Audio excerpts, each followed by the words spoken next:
Bonjour à tous Bonjour à tous. et bienvenue pour ce nouveau webinaire. On va se laisser encore 2-3 minutes le temps que tout le monde puisse se connecter et visiblement le chat de la conversation fonctionne bien. Bonjour Damien.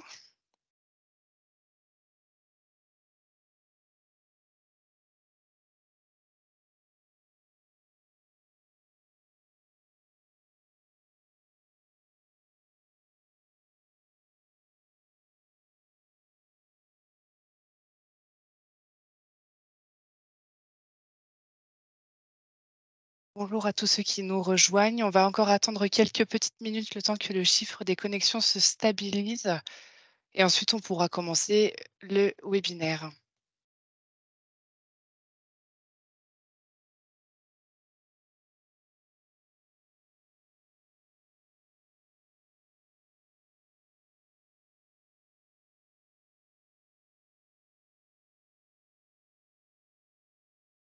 Ça semble quand même se stabiliser.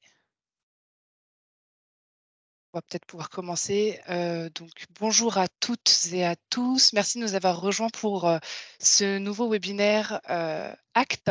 Alors, vous avez quelques informations qui s'affichent actuellement sur votre écran pour, l'utilisation, des chats, notamment pour nous poser des questions. Donc quand vous avez une question à poser, vous pouvez écrire dans l'onglet Q&A qui s'affiche en haut, du ruban, sur, votre, votre écran ou alors réagir via l'onglet conversation. On prendra les questions, au fur et à mesure à l'écrit et puis ensuite, il y aura une partie, questions-réponses, dédiée à l'oral. Donc oui, le webinaire sera enregistré, donc vous pourrez avoir accès à toutes les informations, après, notre présentation. On va pouvoir du coup commencer. Hop. Alors, aujourd'hui, on a 1 heure et demie pour, évoquer plusieurs sujets qui sont relatifs à Actes. Vous avez actuellement, le planning qui s'affiche à l'écran. Donc, on commencera déjà par vous présenter l'équipe qui s'est, renforcée, avec, plusieurs arrivées, récentes. Ça vous permettra de bien visualiser, et d'identifier qui travaille sur quel sujet également. Ensuite, on passera sur les, actualités relatives à Actes, donc des actualités méthodologiques et des actualités relatives, aux appels à projets. Puis, Stéphane nous présentera, Actes Adaptation et on ira sur un, temps de questions-réponses dédié, sur Actes Adaptation et sur d'autres questions aussi si, on a le temps. Et enfin, on clôturera, ce webinaire, en vous présentant le calendrier des événements, dans les, mois à venir. Si tout va bien, je te propose de passer à ta partie, Timon. Avec plaisir. Donc, je vais vous présenter l'équipe ACT en le faisant par pôle et on va démarrer par le pôle gestion avec au sein de ce pôle Christelle Niotte et Yolène Flaja qui sont vos contacts plutôt gestionnaires. Donc, Christelle qui va s'occuper notamment de tout le volet subvention aide ADEME et Yolène plutôt du volet achat. Et puis ensuite, Hervé Lefebvre, qui est le chef de service du pôle trajectoire, donc qui va un peu plus loin que l'initiative ACT, avec aussi, par exemple, le volet bilan des émissions de gaz à effet de serre, et moi-même, donc je suis le coordinateur de l'initiative ACT. On va passer à la slide suivante. On va là rentrer dans le pôle méthodologique avec Marlène Dresch, qui est la référente méthodologie ACT, et toute l'équipe ensuite du pôle méthodo, avec notamment Charlotte Alibert, qui la mission principale, c'est l'accélérateur décarbonation euh, qu'on opère avec BPI, mais qui vient aussi en renfort au pôle méthodologique sur certains sujets, notamment le système de reconnaissance. Et ensuite, Colin Fleury, qui prendra la parole ensuite tout à l'heure, qui travaille notamment sur la méthodologie ACT pas à pas. On a aussi été rejoint récemment par Céline Lezo, qui est spécialiste de la biodiversité et qui travaille à la création de la méthodologie ACT Biodiversité. On a aussi Marielle Herbadji, qui, elle, s'occupe de développement de la méthodologie ACT Tourisme, et Stéphia Latino, qui parlera pas mal tout à l'heure, puisque c'est vraiment le sujet central de ce webinaire et qui est la personne qui a développé et continue aujourd'hui de travailler sur ACT Adaptation. Sur la gauche, on a l'équipe finance avec Anatole Métégrelier et Stanislas Ray qui développent la méthode Act Finance. Ensuite, Sophie Proust, qui va aussi parler tout à l'heure, qui travaille avec le pôle méthodologique sur certains sujets, donc notamment mise à jour de actes génériques.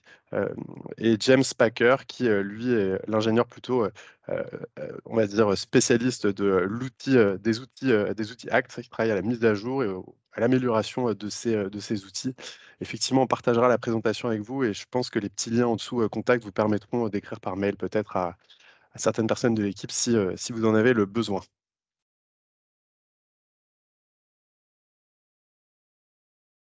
Et enfin, le pôle développement et programme volontaire français. Donc Charlotte, on en a parlé tout à l'heure, elle est responsable de l'accélérateur décarbonation. Colin, il s'occupe de l'appel à projet 2024, dont on parlera juste après. Et puis Laurent Leclerc qui a ouvert ce webinaire, qui s'occupe des relations avec les bureaux d'études, les partenaires, gère les formations et les licences ACT. Et il reste Christelle, on en a aussi parlé tout à l'heure. Salomé au centre, qui est notre chargée de communication ACT, donc qui a organisé ce webinaire et pas mal de choses, pas mal de choses encore. Et puis Sophie, voilà, qui aussi plus globalement s'occupe du programme volontaire français et de l'appel à projet. Elle est en charge de l'appel à projet 2023 et aide Colin sur l'appel à projet 2024. Je redonne la main pour le tour d'actu.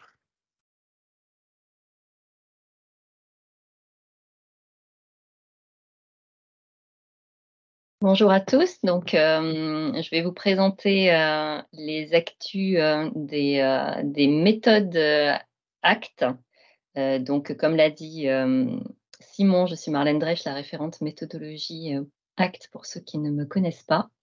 Donc, le petit carré rouge, c'est là, enfin, c'est pas un carré, c'est un hexagone, pardon. C'est là où nous sommes aujourd'hui. Donc, très récemment, nous avons eu la publication de la méthodologie ACT Adaptation en anglais.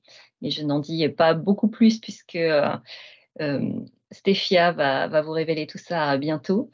En octobre également, si vous l'avez raté, il y a eu la mise à jour de la méthodologie ACT Évaluation Électricité.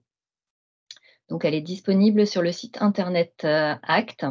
En quelques mots, la grande révolution de cette méthodologie, c'est qu'elle permet maintenant d'évaluer les vendeurs d'électricité qui ne sont pas eux-mêmes producteurs, alors que celle d'avant ne permettait d'évaluer que les producteurs d'électricité, plus bien sûr toutes les mises à jour d'harmonisation que nous avons toutes les améliorations des méthodologies au fur et à mesure ont été portées dans cette nouvelle version d'Acte Électricité. À venir pour très bientôt, très probablement la semaine prochaine, la sortie de la mise à jour de Acte Générique. Pas de révolution dans Acte Générique version 2.0, mais beaucoup d'harmonisation qui ont été faites avec les autres méthodologies. Et on espère une méthodologie qui est plus claire à lire, parce que c'est vrai que Acte Générique, c'est vraiment la méthode la plus compliquée puisqu'elle couvre tous les secteurs qui ne sont pas couverts par les autres méthodologies ACT. Avec ces deux mises à jour méthodologiques, bien entendu, la mise à jour de l'outil de scoring d'évaluation en ligne va suivre. Et ce que je tenais à vous faire savoir, c'est si vous commencez actuellement une évaluation selon la méthode électricité ou générique, sachez que vous pouvez la commencer sur l'outil actuel qui est sur les anciennes méthodologies. Il sera ouvert jusqu'à la fin de l'année pour que vous puissiez finir vos évaluations. Sinon, attendez 2 semaines et l'outil sera mis sur l'outil mise à jour, pardon, sera mis en ligne sur une autre URL où vous pourrez commencer les évaluations directement sur les nouvelles versions. Donc, il y a 2 choix qui s'offrent à vous et si vous êtes pile poil en train de démarrer une de ces 2 évaluations. Novembre 2023 aussi, ça sera la semaine prochaine, la publication de l'Analyst Guide qu'on vous avait promis depuis longtemps. Donc, c'est quoi cet Analyst Guide? C'est tout simplement des questions qui sont revenues souvent de la part des évaluateurs et en particulier lors des expérimentations ACT. On a essayé de réunir au sein d'un document PDF. Donc, c'est une suite de questions. Évidemment, la fonction recherche est votre amie dans ces cas-là quand vous avez besoin d'une réponse à une question précise. Donc ça sera à disposition dans les répertoires partagés pour les consultants licenciés. Et à venir aussi très bientôt, en décembre 2023, là c'est sur Acte Finance, donc Anatole et Stanislas vont publier le rapport de l'expérimentation Acte Finance, un peu avant la COP 28. Et ils sont en train de faire les ajustements sur la méthodologie Acte Finance. C'est à ça que servait l'expérimentation, c'est à voir où on pouvait encore avoir des marges de manœuvre pour améliorer cette méthodologie. Donc la méthodologie, elle sera plutôt disponible début 2024. Et en parallèle de tout ça, comme l'a dit Simon, Céline est arrivée pour commencer des travaux sur Acte Biodiversité. Donc l'idée, ça sera de créer une méthodologie d'évaluation dans la philosophie de Acte sur la biodiversité. Donc ça, c'était Acte Évaluation. Sur la slide suivante, nous avons les infos sur Acte pas à pas. On commençait là ce mois-ci des travaux sur l'intégration de l'adaptation dans Acte pas à pas. Donc on en est aux prémices des réflexions sur comment vaut-il mieux faire, mais c'est lancé. Et on tenait à vous faire savoir que fin novembre 2023, les bureaux d'études de la communauté vont recevoir un questionnaire pour permettre d'améliorer les outils Acte pas à pas avec un certain nombre de questions. Il y a un grand chantier qui va être lancé avec l'arrivée de Colin. Donc, vraiment, ne ratez pas ce questionnaire pour nous faire passer vos bonnes idées, les points qui coincent un petit peu, ce que vous aimeriez voir dans l'outil. Vous pouvez faire votre liste au Père Noël, bien sûr. Comme toute liste au Père Noël, on n'a jamais tout. Mais en tout cas, ça nous permettra d'avoir une bonne base pour travailler sur les mois à venir et d'avoir un programme de travail adapté à ce que vous voulez. Voilà pour les actus méthodos. Je repasse la main et n'hésitez pas à poser des questions dans l'onglet QR. On y répondra à la session de questions-réponses. Merci Marlène. On va passer au sujet de l'appel à projet. Colin, je te laisse la main pour ce sujet-là. Ouais, merci beaucoup Laurent et merci Marlène pour ce tour d'actualité. Donc, je vais vous présenter l'appel à projet Acte 2024. Donc, pour reprendre dans les grandes lignes pour celles et ceux qui ne connaissent pas l'appel à projet Acte, donc qu'est-ce que c'est? C'est un programme d'aide financière autour de Acte où on vise à financer des opérations collectives pour réaliser donc soit du Acte évaluation, soit du Acte pas à pas ou les deux. Donc en fait, l'objectif, c'est de massifier le nombre d'entreprises qui utilisent les méthodologies de l'initiative ACT et donc en fait que les entreprises soit se dotent d'une stratégie de décarbonation ou alors d'adaptation au changement climatique, enfin une stratégie climat au sens large, ou alors évaluent leur stratégie déjà existante. Et donc, pour vous expliquer le principe des appels à projets, en fait, on veut financer des opérations collectives. Donc, qu'est-ce que ça veut dire? Ça va être un porteur de projet qui peut prendre différentes formes. Ça peut être une association d'entreprises, une fédération, des collectivités territoriales, etc., qui vont rassembler des entreprises ou alors des donneurs d'ordre, donc peut-être une entreprise qui souhaite décarboner sa chaîne de valeur. Et donc, en fait, ce porteur de projet va déposer cette demande d'aide pour pouvoir porter un collectif de 10 à 30 entreprises vers des démarches actes, donc que ce soit, comme je disais, acte évaluation, acte pas à pas, ou les deux. Et donc, en fait, la force de ces projets-là, ça va être qu'on va avoir à la fois un accompagnement individuel des entreprises, donc il va y avoir le parcours acte classique, où dans le cas de acte pas à pas, on va accompagner de A à Z les entreprises pour construire leur stratégie climat. Ou alors, dans le cas d'évaluation, de acte évaluation, on va évaluer la stratégie déjà existante des entreprises. Avec l'aide, bien sûr, de consultants qui sont formés à la méthode, donc qui vont pouvoir accompagner les entreprises. Et de l'autre côté, on va avoir une partie animation collective. Donc ça, c'est vraiment le plus des opérations collectives. En fait, ça va être toute la partie qui va consister à faire une mise en commun des travaux, avoir une dynamique, une synergie qui se crée entre les entreprises de ce collectif pour que voilà, les choses avancent plus vite, qu'on puisse aller plus loin, qu'il puisse y avoir des retours d'expérience qui soient constructifs entre les entreprises, etc. Donc vraiment, voilà, ce sera les gros points les points positifs de ces appels à projets. Et donc, moi, je vais vous présenter. Donc, on a déjà porté cet appel à projet sur les années précédentes et là, on le relance pour de l'année 2024. Donc, voici, vous avez le calendrier juste ici. Donc, on va lancer cet appel à projet au courant du mois de janvier, mi-janvier 2024. Et pour cette année, on a décidé de faire deux relèves de dossiers, donc une fin avril 2024 et une voire fin juillet. Donc voilà. Donc en fait, l'idée, c'est qu'on va pouvoir vous laisser un peu plus de temps que l'année dernière pour essayer de constituer les dossiers. Et donc voilà, en fait, l'idée de proposer deux relèves, ça va vous permettre de, si vous n'arrivez pas à mobiliser ou voilà, un dossier n'est pas complet au 30 avril, c'est pas un problème. Vous aurez toujours la possibilité de postuler pour cet appel à projet jusqu'à fin juillet. Et donc, pour vous parler du volet financier un petit peu, donc nous, on finance à la fois l'accompagnement individuel des entreprises. Donc, comme je vous disais, c'était la partie qui était en bas à gauche.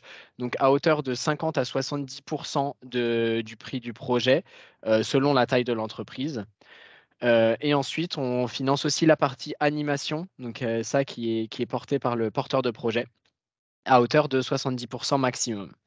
Et juste pour noter, donc, alors pour les personnes qui connaissaient déjà l'appel à projet en 2022 et 2023, il se faisait de manière commune avec Pacte Industrie. Donc ça couvrait les entreprises du secteur industriel. Mais maintenant, on a séparé le système de financement qui fait qu'en 2024, nous, on va financer les entreprises à caractère non majoritairement industriel. Mais ça, on aura l'occasion de vous en parler plus en détail dans un prochain webinaire dédié à l'appel à projet. Voilà, n'hésitez pas si, j'espère avoir été assez clair, n'hésitez pas si vous avez des questions à les mettre dans l'onglet Q&R et je me ferai un plaisir d'y répondre. Et je vais laisser la main à Sophie pour présenter. Alors oui, c'est ça. Juste, voilà, on a les contacts, donc Christelle Miotte et moi-même qui sommes responsables de cet appel à projet 2024. Donc si vous avez des questionnements ou enfin, voilà, des interrogations diverses, n'hésitez pas à nous contacter, vous avez nos contacts juste ici. Et je vais laisser la main à Sophie pour présenter les lauréats de la promotion 2023. Merci beaucoup, Colin. Alors en effet, je prends la parole sur la partie 2023, peut-être pour faire un petit retour sur la dynamique et ce qu'on a senti sur 2023. On a eu beaucoup d'échanges en amont de phase et en amont de dépôt de dossier avec des porteurs de projets qui étaient très motivés pour monter une opération collective. Donc on est agréablement surpris de la dynamique, voilà, et de la tournure que prend les opérations collectives. Donc sur l'appel à projet 2023, on sent que les dossiers qui ont été déposés gagnent aussi en qualité et en maturité. Donc ça, c'est un bon indicateur. On sent que petit à petit, les porteurs de projets se saisissent de mieux en mieux, en tout cas, des dynamiques d'opération collective et déposent donc des dossiers en conséquent. Sur cet appel à projet, on a donc 6 lauréats. Tous les noms ne sont pas annoncés officiellement parce qu'on a encore deux porteurs de projets qui sont en cours de signature, mais vous avez déjà le nom de 4 de ces porteurs de projets parmi les 6 lauréats. Ça vient mobiliser en tout 80 entreprises et on a un engagement budgétaire de l'ADEME qui est un peu au-delà de 1 million d'euros pour donner à peu près une idée de ce que représente l'appel à projet 2023. Et donc on a une promotion qui est assez diversifiée avec deux types de porteurs de projets. On a par exemple le groupe ADP qui est plutôt du style grand donneur d'ordre, qui vient mobiliser sa chaîne de valeur et qui vient mobiliser 10 de ses fournisseurs pour réduire son impact carbone. Donc ça, c'est assez intéressant. Et puis, on a aussi l'autre type de porteurs de projets qui sont le label Produit en Bretagne, Mutascala avec Utopreneur qui vient mobiliser des entreprises d'insertion sur le secteur des déchets et du transport. Et puis, on a une fédération d'entreprises, donc le MEDEF Normandie, qui vient mobiliser ses adhérents sur du acte pas à pas et du acte évaluation, ça dépend. Il y a plutôt une grande majorité de mobilisation sur du acte pas à pas parce que ça répond plutôt à la maturité des entreprises, mais on a aussi un peu de acte évaluation si les entreprises ont la maturité pour. Donc on vient toucher voilà, plein de secteurs différents. On a des porteurs de projets qui sont soit locaux, soit nationaux. Donc voilà, on est plutôt très content de ce panel, en tout cas 2023, qui est assez diversifié, qui vient mobiliser beaucoup d'entreprises différentes. Et petit à petit, voilà, ces projets se lancent et ils vont commencer sous peu leurs accompagnements, acte pas à pas ou acte évaluation. Et puis, pour le reste des porteurs de projets qui ne sont pas particulièrement lauréats 2023, mais avec qui on a eu, voilà, des prises de contact, sur cette année et les années, précédentes. En tout cas, on poursuit les échanges pour pouvoir vous aider, au mieux à monter un projet sur, 2024 ou plus tard, si besoin. Mais voilà, on continue les échanges et puis, on reste disponible avec Colin pour discuter d'opérations collectives et vous aider à construire quelque chose. Ça, c'était pour la partie 2023 et je crois que sur la slide suivante, pour information, je ne vais pas les représenter, on les passe, assez rapidement, mais voilà, pour montrer aussi les précédents lauréats 2022, et puis on a juste une petite ligne, 2023, mais voilà, pour vous redonner une idée des différents porteurs de projets qui font partie des différentes promotions d'appel à projets, des secteurs qui sont mobilisés et du montant d'aide ADEME que ça représente. Et je pense que vous aurez accès aux slides à l'issue de ce webinaire, mais voilà, vous les avez sous la main si besoin. Et je pense que je vais passer la main à notre guest star, Stéphia. Merci Colin et Sophie pour la présentation. Et en effet, on va pouvoir passer sur le gros focus de ce webinaire qui sera la présentation de Acte Adaptation par Stéphia. Stéphia, je te laisse prendre le contrôle si tu peux de Ouais. la présentation. Hop. Normalement, c'est bon.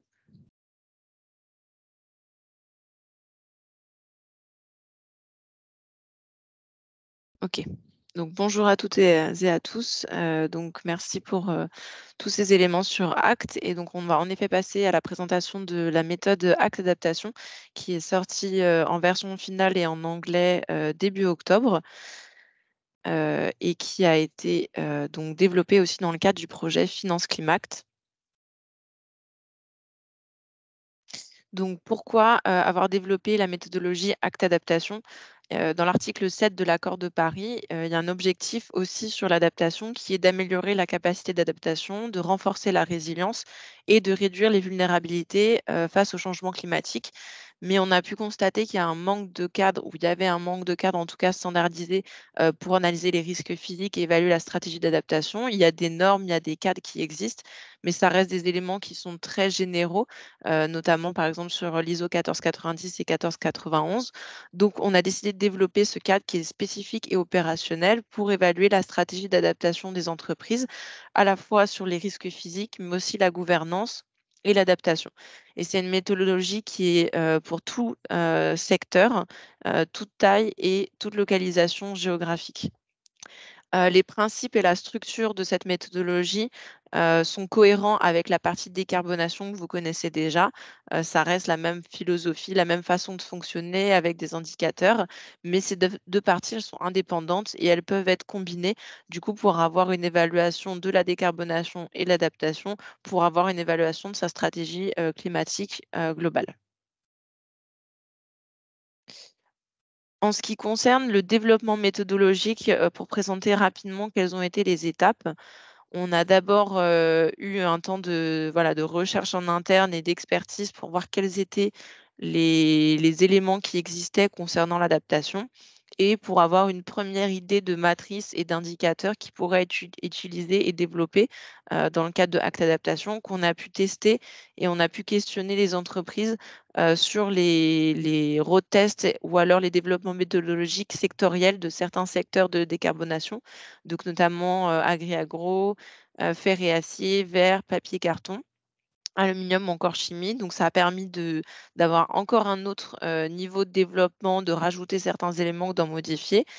On a fait ensuite appel à 2 experts indépendants qui ont pu donner voilà, leur retour sur l'aspect technique de la méthode afin de l'améliorer. Et on a la dernière étape, ça a été de faire un road test donc avec 13 entreprises volontaires dont vous pouvez voir, j'y reviendrai aussi un peu par la suite sur ce road test, mais vous pouvez voir les noms des road testeurs sur l'écran et avec un accompagnement du bureau d'études Climate Sense. Et donc, ça nous a permis de vraiment voir est-ce que la méthode est adaptée, est-ce qu'elle est utilisable et qu'est-ce qu'il fallait améliorer pour arriver à la version finale que je vous présente aujourd'hui et qui du coup est disponible sur le site internet.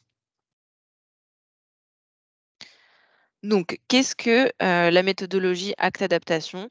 La méthode ACT Adaptation, elle permet d'évaluer, comme je le disais, la qualité et l'exhaustivité de la stratégie et du plan d'adaptation des entreprises, de l'analyse des risques physiques, en passant par la gouvernance et aussi les capacités et les actions d'adaptation. Donc, c'est à l'inverse peut-être des autres méthodologies sur la décarbonation. Là, ça concerne tous les secteurs en même temps. C'est un peu un acte générique, mais pour l'adaptation. Et c'est toute taille et tout secteur, toute localisation géographique. On a une note sur 20 qui résume sa stratégie et la maturité de sa stratégie d'adaptation. Mais on a aussi 3 sous-scores qui représentent les 3 piliers de la méthodologie, mais aussi les 3 piliers d'une bonne stratégie d'adaptation, donc avec la gouvernance, les risques physiques et les activités d'adaptation. Acte adaptation, c'est un ensemble d'éléments. C'est à la fois un cadre avec des questions directrices, un périmètre d'application. Donc, c'est est-ce que l'entreprise, elle s'engage à s'adapter parce que c'est aussi une urgence, l'adaptation aujourd'hui. Est-ce qu'elle met des actions en place? C'est se regarder ce qui a été fait dans le passé et dans le présent, mais comme les autres méthodologies ACT, c'est fortement orienté sur les projections et sur le futur, et ça concerne l'ensemble de la chaîne de valeur de l'entreprise. C'est évalué par un ensemble d'indicateurs qui permet d'avoir tous les éléments nécessaires pour une bonne stratégie d'adaptation complète et pertinente, évalué par des matrices de maturité et des scores correspondants qui permettent de montrer les meilleures pratiques et toutes les étapes pour y arriver, accompagné donc de glossaires, de principes, de définitions qui permettent donc d'accompagner l'évaluation avec l'analyste pour un progrès vers ces meilleures pratiques. Le cadre acte adaptation, donc, il commence par 5 questions directrices. Donc, pendant l'évaluation, c'est ces 5 questions qui peuvent être commencées à être posées à l'entreprise, mais c'est aussi ce qui a guidé le développement de la méthode. Et c'est cohérent avec donc, les 5 questions qu'on retrouve aussi dans les autres méthodologies sur la décarbonation. Donc la première question, c'est sur l'engagement. Est-ce que l'entreprise reconnaît la nécessité de s'adapter au changement climatique et est-ce qu'elle s'y engage? Parce qu'aujourd'hui, c'est une urgence et on ne peut plus seulement se concentrer sur la partie de décarbonation, il faut aussi s'adapter dès maintenant. Et ensuite, quelle est la trajectoire mise en place par l'entreprise pour s'adapter au changement climatique? Comment elle compte s'adapter et comment elle compte y aller? Ensuite, qu'est-ce qu'elle a pu faire actuellement dans le présent? Quelles sont ses actions? Qu'est-ce qu'elle récemment il a pu se passer dans le passé? Et du coup, comment tout ça, ça s'articule pour avoir une stratégie d'adaptation cohérente, et complète? Donc, maintenant qu'on a une idée un peu plus précise de ce qu'est Acte Adaptation, dans sa philosophie, dans son but et son fonctionnement, on va pouvoir rentrer un peu plus en détail sur les différentes notions et les différents indicateurs qui constituent Acte Adaptation. Donc, je ne vais pas rentrer dans tout le détail des niveaux de maturité, mais n'hésitez pas à aller consulter ensuite la méthode pour avoir plus de détails sur ces éléments. Là, je vais essayer de présenter un peu une vue globale de quels sont tous les éléments importants d'une bonne stratégie d'adaptation. Donc, comme j'ai pu le dire avant, il y a 3 grandes dimensions. On a la dimension gouvernance et stratégie, la dimension risque climatique physique et la dimension capacité et activité d'adaptation. Sur la première, donc sur la dimension gouvernance, on a d'abord un module qui concerne la gouvernance interne de l'entreprise. Donc, est-ce que l'entreprise a des objectifs stratégiques en ce qui concerne l'adaptation? Est-ce qu'elle a défini des horizons de temps par rapport à ça? mais aussi qui est en charge au sein de l'entreprise de ces questions, quel est son niveau de responsabilité, est-ce que derrière, il y a des personnes de différentes directions qui sont aussi impliquées, ce qui permet d'embarquer la gouvernance générale de l'entreprise sur ces sujets-là. On a aussi la cohérence avec les stratégies externes de l'entreprise. Donc, ça concerne les stratégies qui peuvent être déjà publiées et écrites, à la fois celles du territoire, mais aussi celles des secteurs et d'autres acteurs de la chaîne de valeur ou du secteur de l'entreprise. Et en dehors de ces éléments plutôt écrits, réglementaires ou des plans déjà publiés, est-ce que l'entreprise, elle fait en sorte de dialoguer avec tous ces acteurs-là et de travailler avec eux pour pouvoir créer une dynamique commune sur l'adaptation, pouvoir voir les synergies et s'entraider? Et le dernier élément aussi important de cette dimension gouvernance, c'est sur les garanties environnementales et sociales.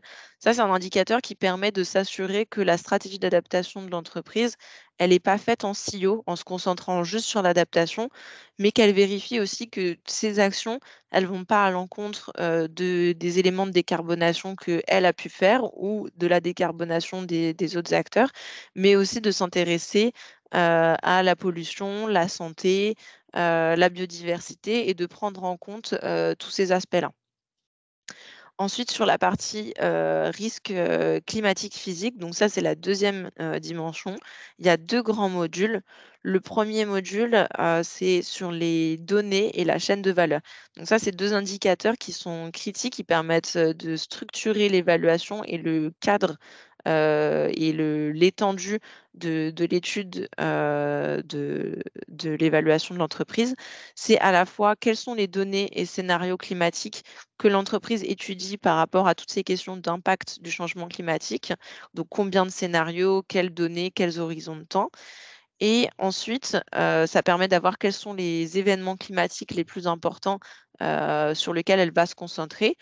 Et aussi sur sa chaîne de valeur, est-ce qu'elle se concentre uniquement sur son site ou est-ce qu'elle prend en compte l'ensemble de sa chaîne de valeur, ce qui est nécessaire parce qu'une entreprise peut très bien être impactée parce que ses fournisseurs sont impactés ou parce qu'il y a un problème au niveau de la logistique et le transport. Donc, c'est important de se poser ces questions sur toute la chaîne de valeur. Et ensuite, les 2 autres indicateurs du coup, de cette dimension sont, comment l'analyse est faite au niveau de ces risques. Donc est-ce que l'analyse est complète? Est-ce que ça prend en compte les aléas? Et aussi l'analyse par rapport aux opportunités. Et donc ça permet d'avoir une bonne analyse de risque physique. Donc une fois qu'on a la gouvernance et les risques physiques, maintenant on s'intéresse aux capacités et aux activités d'adaptation. Donc ça constitue la dernière dimension. Je ne vais pas rentrer dans le détail, mais du coup, cette dimension-là a été construite autour de 4 grandes capacités d'adaptation. Donc ces notions-là, on les retrouve dans plusieurs documents, notamment la norme ISO. Les 4 grandes capacités d'adaptation, c'est les capacités organisationnelles. Donc, qu'est-ce qui est mis en place au sein de l'entreprise en termes de prise de décision, en termes d'organisation des activités pour s'assurer qu'on s'adapte au changement climatique. La partie financière, donc capacité financière, là, ici, dans Acte Adaptation, c'est à la fois les ressources financières qu'on met de côté ou qu'on implique pour pouvoir s'adapter. Et aussi, est-ce qu'on s'assure que les autres décisions d'investissement sont cohérentes avec un climat qui va changer. Il y a aussi les capacités technologiques et les solutions d'adaptation fondées sur la nature, donc à la fois des solutions plutôt vertes qu'on peut mettre en place et des solutions grises, donc solutions vertes fondées sur la nature à favoriser. Et ensuite, les capacités d'adaptation humaine, donc qui sont à la fois les expertises et la montée en compétences des personnes au sein de l'entreprise, et aussi s'assurer que face au changement climatique, on adapte les différentes conditions de travail. Donc ça, c'est assez exhaustif et c'est vraiment comme une recette de cuisine. C'est tous les éléments de la recette qui sont importants pour avoir une bonne stratégie d'adaptation. Et en fait, ensuite, chacun de ces indicateurs-là est décliné en plusieurs niveaux de maturité. Donc là, c'est un exemple pour l'indicateur 4.1 sur les données et scénarios climatiques. Et donc, on voit qu'il y a une progressivité. Donc, on a repris les niveaux de maturité que vous avez l'habitude de voir dans ACT en général. Et donc, ça va permettre d'accompagner l'entreprise vers le meilleur niveau de pratique d'adaptation possible, donc qui est assez exhaustif et qui peut demander un certain nombre d'éléments, mais c'est progressif et ça permet au fur et à mesure de s'adapter et de rajouter des éléments. La spécificité aussi dans Acte Adaptation, c'est qu'on autorise à avoir un scoring qui est entre deux niveaux. Comme certains indicateurs, c'est beaucoup de notions qui sont multidimensionnelles, qui sont assez transverses et qui peuvent être compliquées soit à comprendre et ou à mettre en place. On valorise aussi la progressivité et les efforts de l'entreprise en permettant des scorings qui sont entre les deux.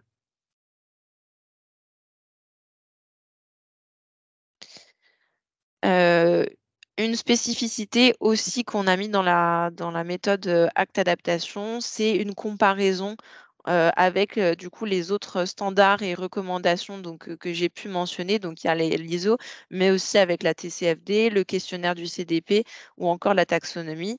Il y a plusieurs bénéfices à ça. À la fois, ça permet de mieux comprendre certains indicateurs. Si les notions ne sont pas claires ou sont parfois complexes, on peut aussi se référer à d'autres recommandations et normes pour lire davantage ou essayer de comprendre. Ça permet de voir comment Acte est aligné par rapport à ces recommandations et ces standards, de voir où est-ce que Acte va plus loin, ce qui est le cas pour plusieurs aspects, c'est plus exhaustif. Et ça permet aussi à l'entreprise, pendant l'évaluation, d'éviter de faire les choses en double. Si elle a déjà répondu à la TCFD sur un aspect, elle peut, il y a une version comme ça synthétique, mais il y a aussi une version détaillée dans la méthodologie, donc avec tous les noms des indicateurs, ce qui permet de s'y référer, de dire, bah voilà, j'ai déjà fait ça sur la TCFD et ça permet d'aider pour l'évaluation. Donc ça, c'était la partie présentation de la méthodologie. Donc j'ai essayé à la fois d'être synthétique et en même temps rentrer un peu dans les détails. Donc j'espère que c'était clair. De toute façon, il y a les questions de réponse. N'hésitez pas à poser vos questions. Je vais essayer de faire un retour aussi sur la partie road test et les retours des entreprises. Sur le road test, donc on a eu 13 entreprises recrutées et volontaires et participantes sur le road test. Donc vous pouvez voir tous les noms des entreprises sur la gauche. On a organisé ça pour l'évaluation en 3 groupes différents, ce qui a permis déjà d'alléger le travail au niveau des consultants, de ne pas faire tout d'un coup, mais aussi de pouvoir avoir des retours au fur et à mesure pour adapter l'évaluation. Et ce qui était vraiment bien, c'est qu'on a pu avoir 11 secteurs d'activités différents. Donc ça a pu répondre à la question de est-ce que la méthodologie permet de s'appliquer ou pas à tous les secteurs d'activité. Il y a beaucoup d'entreprises françaises, mais avec une couverture d'activités vraiment internationale et sur le monde entier. Donc ça a aussi pu répondre à la question de est-ce que ça permettait bien Acte Adaptation d'être appliqué dans le monde entier et à toute localisation possible. On a eu beaucoup d'enseignements, beaucoup de retours et de choses qu'on a appris de ce road test. On avait des entreprises qui étaient vraiment volontaires, donc c'était vraiment super pour avoir de bons retours et une bonne implication.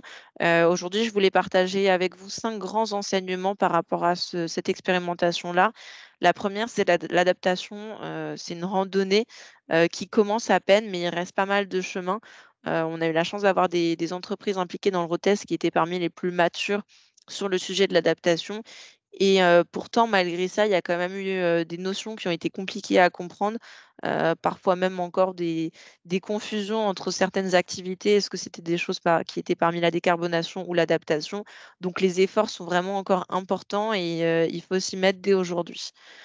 On a pu aussi voir le deuxième constat, c'est que les actions au tout début, en tout cas de l'implication dans l'adaptation, elles sont concentrées sur l'analyse des risques physiques, donc la deuxième dimension, et sur la gouvernance. C'est vraiment les 2 dimensions qui ont eu les meilleurs scores. et les actions d'adaptation, ça reste encore à développer et ça se fait vraiment plutôt dans un autre temps, une fois qu'on a analysé nos risques physiques, qu'on a commencé à mettre en place une gouvernance, mais c'est encore des efforts qui sont nécessaires à faire. Un des autres constats et enseignements, même parmi les entreprises donc, qui étaient vraiment avancées, c'est que il y a une volonté et un besoin de plus de dialogue et d'engagement.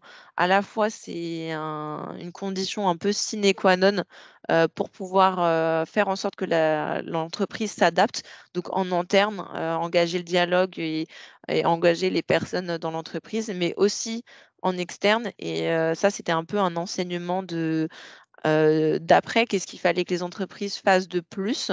Et c'était de s'engager et de dialoguer avec les personnes du territoire, avec les acteurs du secteur. L'évaluation, donc, il reste un exercice challengeant, notamment par le temps que ça implique et les disponibilités des données pour évaluer, mais on a eu un retour unanime qui était vraiment un exercice qui a été valorisant pour les entreprises, ne serait-ce que se poser en interne, de pouvoir impliquer plein de personnes différentes. Donc ça, c'était vraiment un challenge, mais aussi un exercice très important. Et comme je disais, donc des entreprises investies et motivées, donc qui ont permis de contribuer et de bien avancer dans les réflexions. Donc un peu rapidement au niveau des scores, donc on a eu des scores en moyenne de 8,5 sur 20, ce qui est vraiment dans les notes qu'on a dans les tests qu'on a pu faire avec ACT auparavant. Donc c'est cohérent au niveau de la méthode. On a eu 2 entreprises qui étaient en tête et 2 entreprises un peu plus en dessous de cette moyenne, mais qui est normale dans le sens où c'était vraiment des entreprises qui débutaient sur l'adaptation et donc qui étaient un peu plus novices sur le sujet que les autres. Donc c'était logique aussi en termes de score. Donc ça, c'est les notes. De toute façon, vous aurez les slides, donc vous pourrez regarder un peu plus dans le détail. Il y a aussi un rapport du test en anglais qui est disponible sur le site. Mais donc, comme je disais, la partie analyse de risque physique et qui est vraiment mieux notée et qui a une meilleure moyenne que les autres. Et ensuite, la partie gouvernance qu'on voit ici et la partie adaptation qui est un peu moins bien scorée que les autres modules. Les éléments ensuite méthodologiques, les gros éléments, je ne vais pas pouvoir tout présenter ce qui a été amélioré, mais les gros éléments d'amélioration, ça a été sur le nombre d'éléments par indicateur qui paraissait important pour les entreprises et le questionnaire était de base trop important. Donc on a rajouté de la pédagogie, on a synthétisé les questions, on a essayé de mettre plus d'aides, plus d'annexes, le fait que le scoring aussi soit progressif et qu'on puisse avoir des niveaux de maturité entre les deux. Ça a été introduit. Il y avait des concepts aussi on a réalisés qui manquaient, notamment sur les horizons de temps, le fait d'inclure l'incertitude, de favoriser les solutions d'adaptation fondées sur la nature. Donc tout ça, on a pu le rajouter à la méthodologie finale. On a incorporé dans la méthode des retours du test, donc avec quel est l'ordre qu'on conseille de faire pour évaluer, quelles sont des données, une liste de données un peu plus précise pour l'évaluation. Donc ça, c'est tous des retours qu'on a eu grâce au test. On a pu voir aussi comment fonctionnait un peu plus en détail cette vision par les entreprises de scanner toute la chaîne de valeur. Donc ça a été précisé, il y a eu des aides qui ont été apportées. Et donc les pondérations qui ont été retirées, parce qu'il y avait eu un choix de pondération qui avait été fait, mais au final, les retours des entreprises des différents secteurs pouvaient être différents sur ces pondérations. Donc on a décidé d'enlever les pondérations et de faire une moyenne, ce qui permet à tous les indicateurs pour l'instant d'avoir la même importance, peu importe les secteurs. Donc là, rapidement, parce que je pense que le temps passe, mais ou j'ai encore le temps. Je ne sais pas si quelqu'un peut me dire j'ai le temps de détailler. Tu as encore un peu de temps, Stéphia, si OK, tu veux. merci. Ce que je voulais partager avec vous, c'est là rentrer un peu plus dans le concret avec des exemples et des pratiques des entreprises, donc des retours qu'on a pu avoir sur comment se passe la mise en place d'une stratégie d'adaptation. Là, c'est 2 parcours différents. Il y a une entreprise qui a pu nous faire un retour que d'abord, ils ont mis en place une gouvernance forte. Pourquoi une gouvernance forte? Parce que ça permet de transmettre un message clair au sein de l'entreprise et aux parties prenantes externes que ça y est, on s'engage dans l'adaptation et ça permet aussi de faciliter les changements transformationnels au sein de l'entreprise. Une fois que ça c'est fait, ils sont intéressés à l'analyse des risques physiques en passant par 2 étapes différentes. Une première qui est plutôt de regarder, les impacts du changement climatique à climat et conditions météorologiques actuelles, pour éviter justement d'avoir à faire face aux incertitudes, à étudier des données qui sont compliquées. Donc ça permet dans un premier temps de se familiariser un peu avec les concepts et ensuite, on peut commencer à étudier les évolutions, à travers plusieurs projections climatiques et des horizons futurs. Une fois que donc ces 2 étapes sont faites, là, on peut passer aux adaptations en priorisant les actions d'adaptation et en mettant en place, un plan. Donc ça, c'est un premier déroulé et un premier parcours possible. Un autre parcours possible qui est à l'inverse de dire: «Je ne comprends pas encore bien ce que c'est le changement climatique, donc je vais d'abord étudier ce que sont les risques physiques. Je vais d'abord voir, voilà, avec des données, des scénarios, peut-être, un événement précis, qu'est-ce que c'est?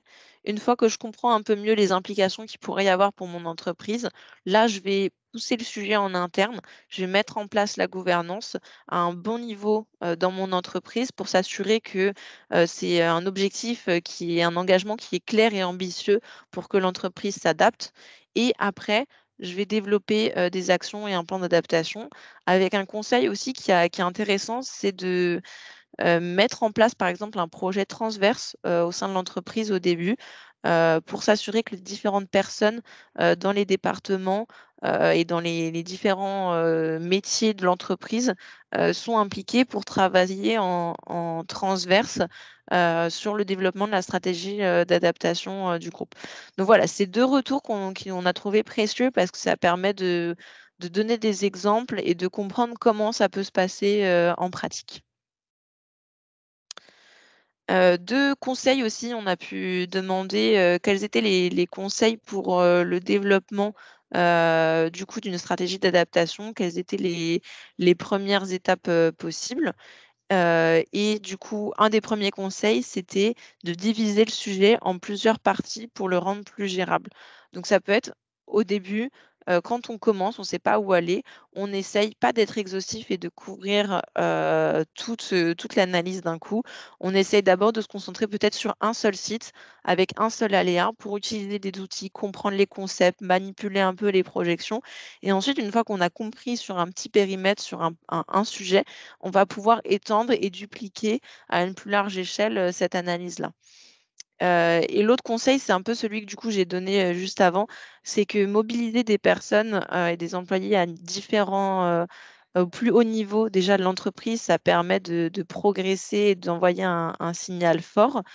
Mais aussi d'engager des employés dans différents, départements. Ça permet d'être pluridisciplinaire et aussi d'avoir des retours, déjà de diffuser le sujet en interne et aussi de s'assurer qu'on a des personnes qui connaissent bien leur métier et qui vont pouvoir faire des retours sur comment concrètement le changement climatique va impacter, tous les métiers de l'entreprise. Donc voilà, ça c'était des retours qu'on a eus, qu'on a trouvés précieux, et que je voulais vous partager aujourd'hui. Et pour finir, pour vous récapituler un peu actuellement tout ce qui est disponible, donc il y a la méthodologie, Acte Adaptation en version anglaise qui a été publiée en octobre, donc qui est disponible, et qui est pour l'instant en version anglaise. Il y a la version française là qui est en cours, donc elle sera publiée, d'ici la fin de l'année et disponible aussi sur le site de l'initiative, pour vous. On a une version résumée en anglais, donc c'est trois petites pages, mais voilà, si vous voulez, montrer ça dans votre entreprise ou en parler ou recomprendre un peu brièvement ce que c'est. Le rapport du road test anonymisé, donc le test avec les 13 entreprises en anglais et donc ça, c'est tous les documents écrits. On a aussi un replay, du coup, on avait fait un événement au sommet virtuel, du climat. Alors donc on a eu, un replay, sur le sujet. Qui élaborait et évaluait sa stratégie d'adaptation. Donc là, on a eu des retours de 3 entreprises, différentes avec des échanges, très intéressants. On a aussi 4 témoignages d'entreprises françaises avec des vidéos de 10 à 15 minutes qui sont disponibles sur la chaîne YouTube de notre initiative, où on leur a posé diverses questions en passant de pourquoi ils se sont engagés dans l'adaptation à comment ils ont fait, quels ont été leurs challenges, les points communs ou différences par rapport à l'atténuation. Donc voilà, si vous voulez mieux comprendre ce que c'est l'adaptation concrètement pour une entreprise, ou tout simplement vous savez par où commencer, c'est vraiment des retours précieux sur lesquels vous pouvez regarder. Et on a pu faire aussi une session avec le programme Global Compact des Nations Unies. Donc eux, ils ont ce qu'ils appellent des Academy Sessions. Donc ils ont des sessions de formation qui font partie de certains modules. Donc vous pouvez aussi aller voir ce module si ça vous intéresse aussi d'étudier ce module, de faire un compte pour pouvoir visionner cette session sur l'adaptation. Donc comme je disais, la version française qui arrive et mardi prochain, si vous voulez vous inscrire, il y a on va faire un événement au pavillon de la francophonie, donc 100% en ligne en français, mardi prochain à 14h sur voilà, l'acte adaptation et des retours d'entreprise, deux entreprises avec des retours en direct. Et je pense que c'était ma dernière slide et on va pouvoir avoir un temps de questions et réponses. Tout à fait, merci Téfia. On a quelques questions dans le chat. Merci d'ailleurs à l'équipe qui a répondu au fur et à mesure à quelques questions. Je propose qu'on se focalise uniquement sur acte adaptation pour le moment et qu'ensuite on passe sur les autres questions si ça vous va. Alors, je reprends depuis le début sur acte adaptation. Alors, on avait une première question. Est-ce que acte adaptation a vocation à être décliné sur différents secteurs? Alors, aujourd'hui et à court ou à moyen terme, pas forcément. Ça a été très longtemps une question, pendant le road test, un peu la question qui nous a suivis, notamment au sein du comité de pilotage. Comme on avait des entreprises de différents secteurs, pour l'instant, on a conclu que la méthodologie était suffisante et pouvait être utilisée pour tous les secteurs. Après, ce serait peut-être plus une question à moyen terme et à long terme, une fois qu'il y aura plus de connaissances aussi globalement sur l'adaptation parce il manque des connaissances, ce sera peut-être envisagé, mais à plus long terme, de faire un peu des aides ou des spécificités, sectorielles plus tard. Merci Stéphia. Une question à laquelle Colin a déjà répondu, mais qui peut être intéressante à l'oral pour ceux qui n'auraient pas accès à l'onglet Q&R. Existe-t-il une méthode acte pas à pas adaptation? Car si je comprends bien, acte adaptation vient évaluer mais pas accompagner une démarche de mise en place d'une stratégie en amont. Donc, comme on a pu un peu le dire au début et du coup Colin a dû répondre dans ce sens-là, on est en train d'étudier, on vient de commencer donc à étudier comment on pourrait intégrer dans l'outil, pas à pas aussi l'adaptation. Donc pour l'instant en effet, pas existant, mais on va le développer, pour avoir un outil qui permet d'accompagner sur le développement de sa stratégie d'adaptation et de décarbonation. Et qui sera évidemment, en lien et totalement cohérent avec, ce acte, adaptation, qui a été développé, sur la partie évaluation. Merci. Une question maintenant sur la formation. Quand la formation correspondante à acte adaptation sera-t-elle disponible? Alors, de donner une date, en tant que telle, ça va être difficile. En revanche, ce qu'on peut dire, c'est que, l'année prochaine, le projet, c'est de travailler au développement déjà de cette formation, donc à la fois pour les consultants et les entreprises. Donc c'est quelque chose qu'on a en tête et c'est à chaque fois les étapes d'après, développement d'une méthodologie évaluation. Donc voilà, c'est l'objectif, de l'année prochaine de travailler au développement de ces formations-là. Donc vous serez bien évidemment, tenus au courant des suites, et quand ces formations seront disponibles. Merci. Une question purement méthodo. Les sujets de risque de transition ne sont pas pris en compte dans acte adaptation? Alors, je pose une question à laquelle je réponds du coup par 2 réponses. Ça dépend si on réfléchit à risque de transition, par rapport au fait de se décarboner, parce que les risques de transition, on peut les voir de 2 façons. Il y a à la fois, le fait de réduire ses émissions et parce qu'il y a de plus en plus de réglementation et cetera. Du coup, forcément, il y a ce risque-là. Donc ça, ce sera vu dans la partie décarbonation. Ensuite, les risques de transition par rapport à l'adaptation, donc c'est-à-dire de voir, est-ce que enfin, il va y avoir plus de réglementation et plus d'objections ou de contraintes par rapport au fait de s'adapter et du coup, ça crée un risque de transition. Pareil, ça a été longtemps un sujet pendant le comité de pilotage pendant tout le road test de est-ce qu'on l'introduit ou pas et on a décidé en tant que tel de ne pas l'introduire parce que c'est un risque qui nous paraît, un peu loin, pour l'instant.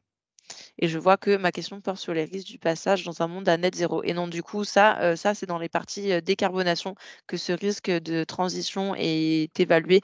Donc, c'est pas dans la partie adaptation qu'on présente aujourd'hui. Merci Stéphia. Et c'est très clair, donc c'est Parfait. parfait. Une autre question. Pour les entreprises n'ayant initialement aucune idée des actions d'adaptation à mettre en place, l'objectif final de cette méthode est-il bien de construire un plan d'action concret? Alors, je pense que je vais répondre un peu en 2 temps pour être sûre de répondre à la question. Déjà, je pense, que quand on n'a pas du tout commencé l'adaptation, comme je pouvais le présenter vers la fin, c'est plus pertinent déjà de se poser la question sur qu'est-ce que le changement climatique? Comment ça peut impacter mon entreprise? Et quelle gouvernance je vais commencer à faire? Quelle montée en compétences je vais commencer à faire? Et ensuite de voir, l'adaptation. On peut aussi commencer à mettre des solutions d'adaptation en place, mais il faut que ça soit ce qu'on appelle des solutions sans regret. Donc c'est notamment tout ce qui est dans le domaine des solutions d'adaptation fondées sur la nature parce que ça a des bénéfices, peu importe ce qu'on fait. Donc ça, c'est une première partie de réponse et si la question est aussi par rapport à l'utilisation de actes adaptation, évaluation, si on n'a pas, du tout commencé, ça reste pertinent, parce que comme je le disais, sur chaque indicateur, il y a vraiment une progressivité, de ce qu'on demande. Donc ça peut simplement aussi être pris si on veut commencer, dans l'adaptation et qu'on n'a aucune idée. On peut prendre la méthodologie acte adaptation et regarder ça comme une recette de cuisine, dire: «Bon, bah, je vais avoir besoin de cet élément-là. OK, mon objectif, c'est d'arriver au dernier niveau, mais bon, bah, je vais regarder juste le niveau standard pour l'instant, et déjà m'intéresser sur, bah, qu'est-ce que je peux faire par rapport à ce niveau standard et justement commencer à y aller pas à pas grâce à cette recette de cuisine. Merci Stéphia. Il reste encore 3 questions sur l'adaptation dans l'onglet Q&R et après on passera à l'onglet conversation. Y a-t-il une liste de consultants formés à Acte Adaptation? Non, du coup pas encore vu qu'on n'a pas encore, développé les formations, mais pareil, on y travaillera aussi et vous serez, tenus informés de tout ça. A-t-on une idée, du coût de la démarche globale et de chaque étape? Non, là comme ça, je saurais pas, vous dire, pour l'instant. Et dernière question de l'onglet Q&R sur Acte Adaptation.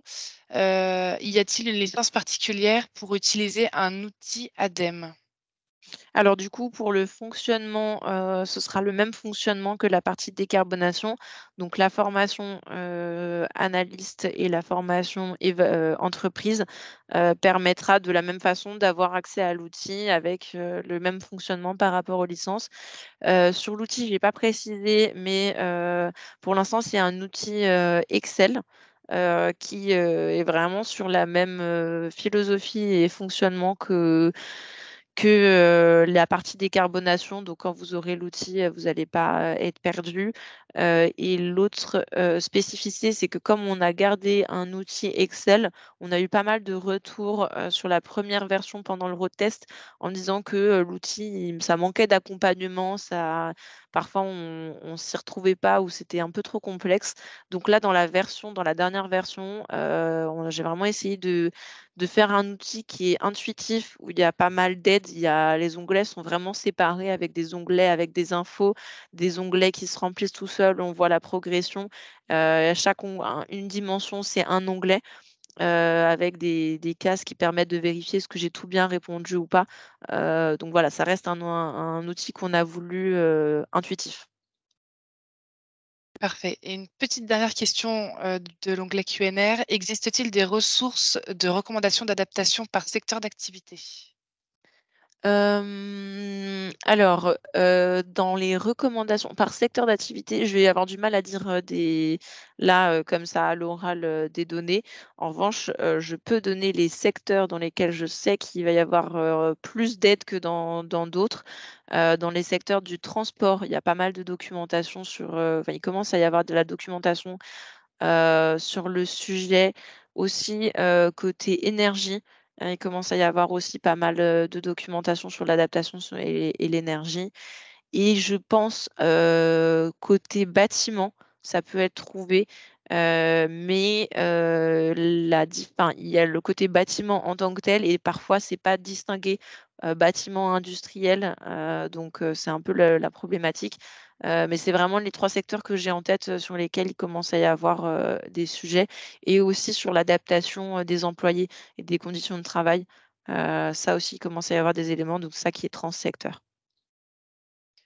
Merci. Maintenant, dans l'onglet conversation, on a encore quelques questions sur Acte Adaptation. Est-ce que l'utilisation du logiciel Acte Pas à Pas Entreprise ressemble peu à celle relative à Acte Adaptation?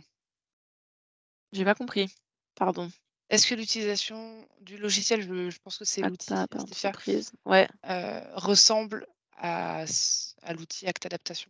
Je pense que du coup, c'est ce que je C'est répondais tu que répondais ouais, tout à oui, l'heure. c'est ça, OK. Ne faut-il pas avoir l'approche territoire commune, communauté de communes, CRTE, pour Acte Adaptation au lieu du secteur? Si et du coup, il y a les 2. C'est ce que j'essaie de présenter dans la partie, gouvernance. Il y a à la fois le secteur et le territoire, notamment dans les 3 derniers indicateurs de la partie, gouvernance. Quand je disais de regarder les plans, les stratégies, heu, c'est mis dans l'indicateur, noir sur blanc que ce sera à la fois les acteurs, et les plans du secteur et aussi forcément du territoire dans lequel, l'entreprise se trouve et on donne des exemples d'acteurs avec lesquels on conseille l'entreprise, on encourage fortement l'entreprise de dialoguer et de s'engager et évidemment, c'est nécessaire d'avoir des acteurs, du territoire, et aussi plein d'acteurs du secteur et pareil dans la partie aussi, adaptation, c'est s'assurer que ce qui est mis en place au côté adaptation ne va pas à l'encontre aussi ce qui est engagé dans l'adaptation du territoire. Donc bien évidemment, oui, je suis d'accord, c'est totalement pris en compte dans la méthode. Merci. Une question, peut-on déjà utiliser la méthodologie aujourd'hui? Oui, vous pouvez utiliser la méthodologie aujourd'hui, donc avec sa version, disponible, la méthodologie, complète du coup qui est disponible en anglais, sur le site de l'initiative. Avec une question complémentaire, nous sommes passés par Acte Pas à Pas avec un collaborateur formé à la méthode. Est-ce nécessaire d'être formé à cette méthode en plus pour l'utiliser? Alors, oui, quand du coup on aura développé enfin pour utiliser pardon, je recommence ma réponse. Si vous l'utilisez de votre côté, vous pouvez totalement en autonomie utiliser, la méthode, complète en version, PDF. Justement, on l'a aussi améliorée de façon à ce qu'il y ait des définitions et un accompagnement et que ça puisse aussi être vu de façon autonome. Donc ça, c'est une première partie de la réponse. Ensuite, si par contre vous voulez être évalué pour avoir une évaluation, un accompagnement, acte d'adaptation et communiquer sur cette note-là. Là, oui, il faudra, une fois que la formation sera disponible, passer par la formation et passer par, tout le processus avec, du coup, un accompagnement de consultant. Donc là, tu parlais côté entreprise, Stéphia, mais Oui, côté consultant, pareil.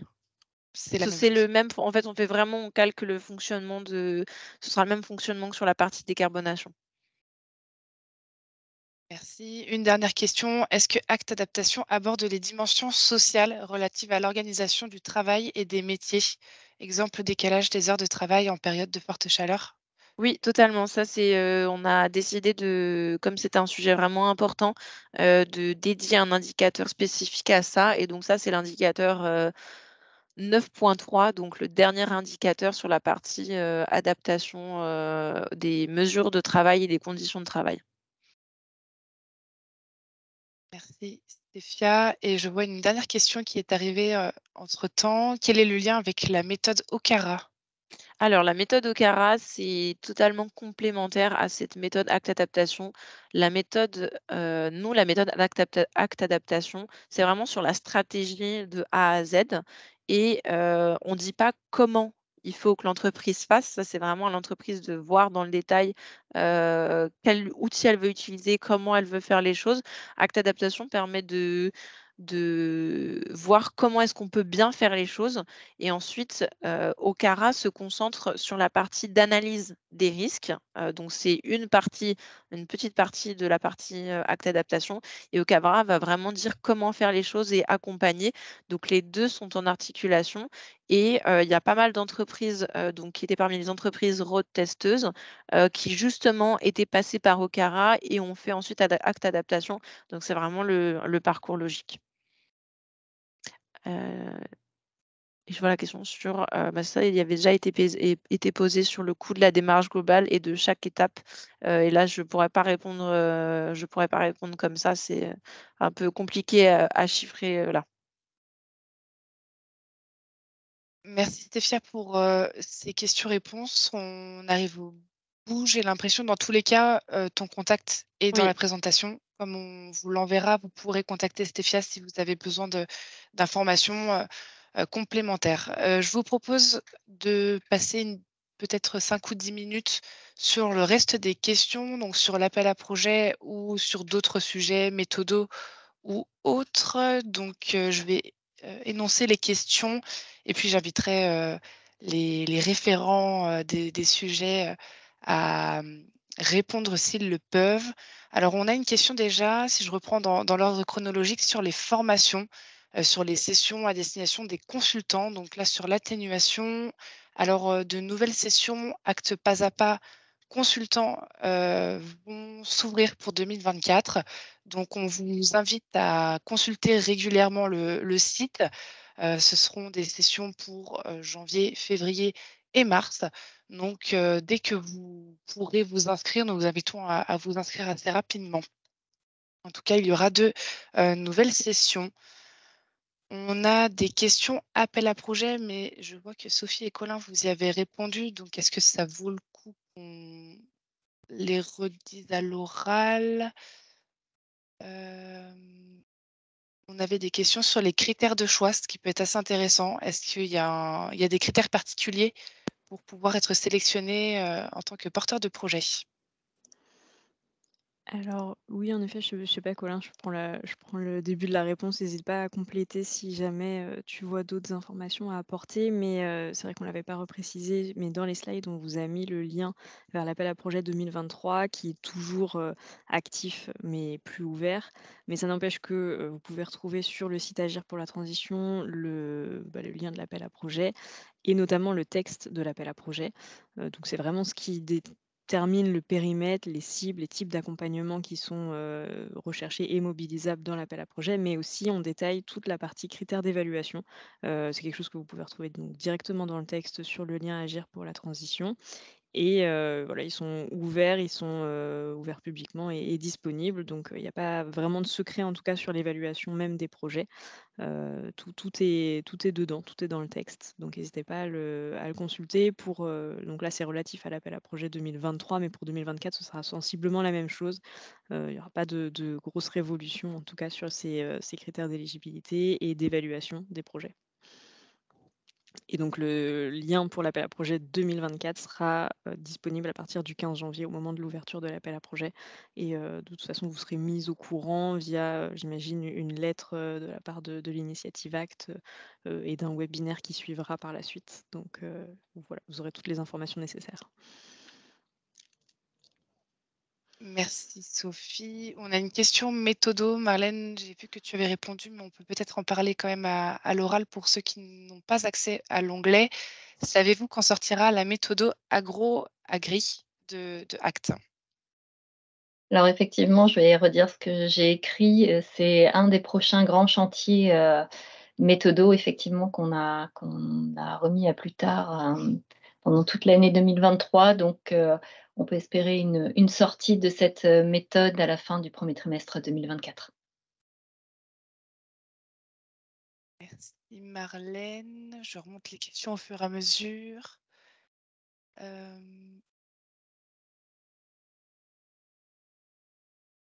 Hop. Eh bien, je pense qu'on a fait le tour des questions pour l'onglet Q&A. Est-ce qu'on a d'autres questions? Pardon, ça prend un peu de Il y a temps. 2 questions qui ont Ouais, été je t'en posées prie, sur les Colin. appels à Oui. projets Ok, parfait. de Raphaël Linois. Donc, alors la question c'était si un collectif souhaite commencer un acte groupé dès début 2024, y aura-t-il éventuellement des financements en anticipé par rapport au planning de là-haut? Alors, en fait, comment le système de financement fonctionne, les financements qu'il est possible d'obtenir via cet appel à projet, ils prennent effet dès la réception, nous, de notre côté, du dossier. Donc, en fait, dès que vous déposez le dossier pour l'appel à projet, il est possible de démarrer, théoriquement, de démarrer le projet Act et les dépenses seront couvertes. Mais nous, on vous invite à bien attendre l'annonce des lauréats parce que, voilà, c'est pour être sûr d'être reçu dans le cadre de cet appel à projet. Et à partir de ce moment-là, oui, il n'y a pas de souci, vous pouvez commencer avant la contractualisation, etc. C'est pas un problème, mais quand même, on vous invite à attendre la réponse de notre part. Et ensuite, il y avait une deuxième question. Avez-vous un nombre limite de projets que vous allez soutenir dans la haute 2024? Alors, on n'a pas de nombre limite d'entreprises accompagnées ou de projets qu'on va accepter. Ça va plutôt dépendre des financements, hein, comme on vous a expliqué. On a des financements qui sont, disons, on a des sous pour cet appel à projet 2024 et nous, on essaye on va en premier regarder la qualité des dossiers qui sont déposés. On essaye de retenir un maximum de projets possible parce que voilà, l'idée, c'est aussi que le plus d'entreprises possible se dotent d'une stratégie de décarbonation ou évaluent leur stratégie climat. Et donc, voilà, on essaye de retenir le plus d'entreprises possible. Après, voilà, on ne peut pas vous dire on peut pas vous donner un nombre précis à l'avance. Ça va dépendre du nombre de projets qu'on reçoit.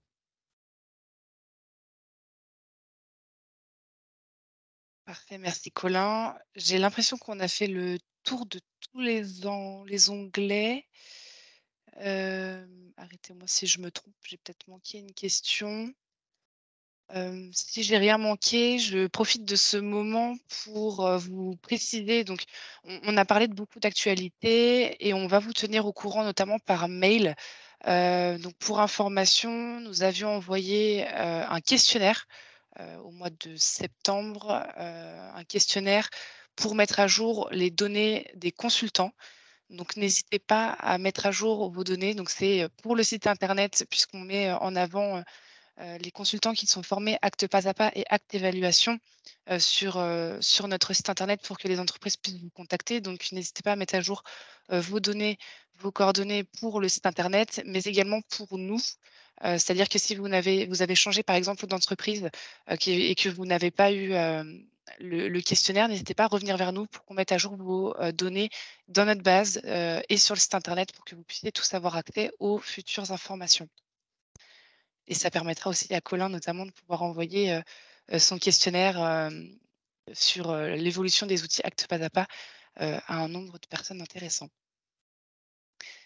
Je pense qu'on a fait le tour. Salomé, est-ce que tu es prête à prendre la main sur ta partie? Tout à Ouais. fait. J'en ai profité pour remettre dans le chat le formulaire pour mettre à jour vos informations qui seront disponibles sur le site. Pour la suite, donc on va faire le point sur les différentes communications et événements auxquels l'équipe ACT participera par la suite. J'ai pas le contrôle sur la... Je vais passer à la slide suivante, s'il te plaît, Laura. J'arrive pas à prendre le contrôle. Donc, on aura des webinaires qui vont arriver à peu près tous les 2 mois sur la fin d'année 2024. Donc, on a celui-ci et les prochains commenceront à partir du 8 février 2024. Nous allons vous faire passer un formulaire de satisfaction à la fin de ce webinaire de façon à pouvoir un peu sonder vos besoins, savoir sur quel sujet vous souhaitez voir apparaître dans nos prochains webinaires de façon à ce qu'on puisse vous apporter les réponses à vos questions. Et d'avoir des webinaires qui soient assez intéressants pour vous. Concernant les prochaines dates rapprochées, on va avoir le 14 décembre prochain 2 événements. Le premier, un webinaire qui sera en partenariat avec Ecolearn. Donc c'est pour plus à destination des entreprises qui ont réalisé un bilan carbone et qui souhaitent passer à l'action par la suite. Ce sera une initiation à la boîte à impact, qui est un atelier dispensé par l'organisme Ecolearn, et nous aurons une présentation de Act et de ses avancées méthodologiques. De l'autre côté, nous aurons un événement qui sera lui en présentiel au Salon de la neutralité carbone à La Rochelle, où nous interviendrons sur les stratégies bas carbone. Ce sera une intervention qui sera menée par Sophie et Laurane là-bas. Et enfin, nous aurons une intervention nous serons présents au Grand Défi écologique, qui est un événement qui est la seconde édition de l'événement organisé par l'ADEME, où nous ouvrirons cet événement aux côtés de Sylvain Waserman, le président de l'ADEME, et de Christophe Béchu, le ministre de la Transition écologique et de la cohésion des territoires. C'est un événement qui sera complètement à destination des entreprises et des collectivités, pour en apprendre plus sur tous les sujets, que ce soit la décarbonation, la gestion des déchets, les territoires, etc. Donc les inscriptions à cet événement arriveront bientôt. Pour l'instant, ce n'est pas encore ouvert, mais ça ne saurait tarder, donc restez bien connectés. Si jamais vous souhaitez avoir les informations concernant les prochains événements, les prochaines actualités qui sortiront sur Act, mais pas que, on va passer à la slide suivante. On a notre newsletter, donc l'infolettre Transition, qui est une infolettre en partenariat avec l'ABC, la PCC, Sinov et BPI, et nous-mêmes, où nous mutualisons toutes les informations et actualités de nos organismes en une seule et même newsletter. Donc n'hésitez pas à vous inscrire. Je vais vous mettre le lien d'inscription dans le chat pour que vous puissiez le faire. Et donc la prochaine infolettre arrivera en janvier. Donc vous aurez toutes les informations concernant les différents acteurs à ce moment-là. J'ai fait le tour des différentes actualités. Ça a été assez rapide finalement. Si jamais vous avez d'autres questions, n'hésitez pas. Salomé, merci Salomé. On a un peu d'avance. Est-ce qu'éventuellement il y aurait d'autres questions? On peut prendre encore quelques minutes pour répondre à certaines questions. On a jusqu'à 11 heures. Bon, si on finit un petit peu plus tôt, c'est pas bien grave, mais profitez de nous avoir avec vous pour nous poser vos questions. On y répondra dans la mesure du possible. Et si jamais tout est clair, vous avez nos contacts dans tous les cas qui vous seront transmis avec la présentation. Donc, vous pourrez nous contacter pour les différents sujets mentionnés. J'en profite aussi pour du coup vous mettre le questionnaire de satisfaction dans le chat, si vous pouviez y répondre pour qu'on puisse organiser des webinaires plus ciblés. N'hésitez pas.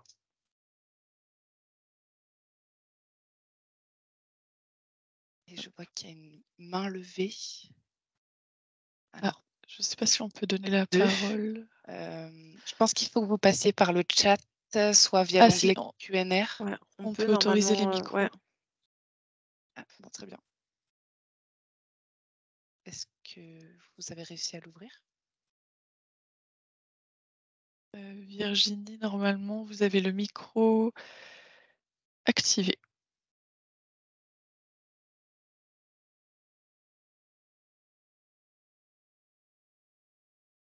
On fait quelques tests en Oui, même peut-être temps. c'est une fausse manip, peut-être. Bon, dans tous les cas, s'il y a des questions, vous pouvez encore les poser. On va peut-être rester 5 minutes éventuellement. Ah, vous n'avez pas accès au lien, peut-être, Virginie? Accès au lien, accès au chat.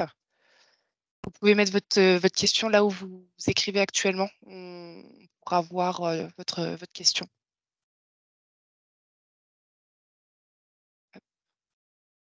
Ah non, c'est qu'en fait, il n'y a pas accès, Salomé, aux liens qui sont mis dans le chat. Ils n'ont pas accès aux liens. Ce qu'on peut faire, c'est que je mettrai les liens directement dans le webinaire et on vous l'enverra tout de suite après. Ou je vais vous le mettre dans la présentation et on vous transmettra la présentation après le webinaire. Dans tous les cas, on vous adressera un email dans les jours à venir avec le replay. Comme ça, vous aurez accès à toutes les informations et à la fois à la présentation et puis à nos réponses à l'oral. Et on vous mettra tous les liens intéressants aussi dedans.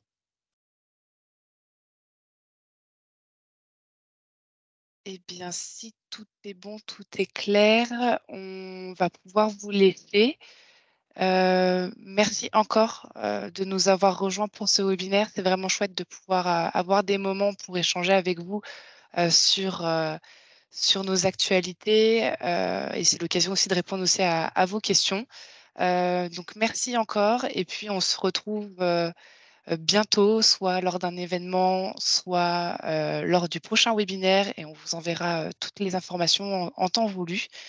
Donc merci à tous et puis on vous souhaite une bonne une bonne journée parce qu'il est encore tôt.